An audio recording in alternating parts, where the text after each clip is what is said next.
देखते ही देखते एक हफ्ता बीत चुका था। आर्यन ने फैसला कर लिया था कि अब वह गांव छोड़कर शहर लौट जाएगा।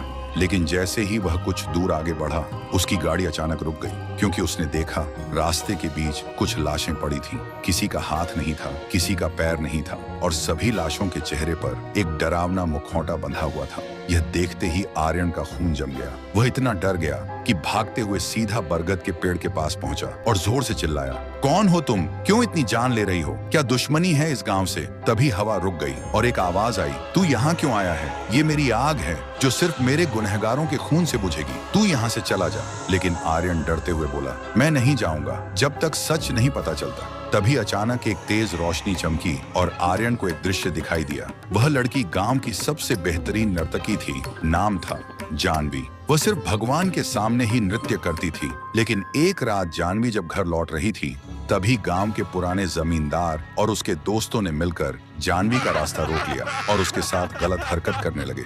जब जानवी ने उनका विरोध किया और सबको सच बताने की धमकी दी, तो उन दरिंदों ने जानवी का चेहरा जला दिया और उसके चेहरे पर एक मुखौटा बांध दिया ताकि कोई उसे पहचान न सके, और फिर जिंदा उसे उस बरगद के पेड़ से लटका दिया। लेकिन मरने से पहले जानवी ने श्राप दिया था, जिस गांव ने मेरी चीख सुनकर भी अपनी आंख और कान बंद रखे, मेरे खून का हिसाब तुम्हारी आने वाली नस्लें चुकाएंगी।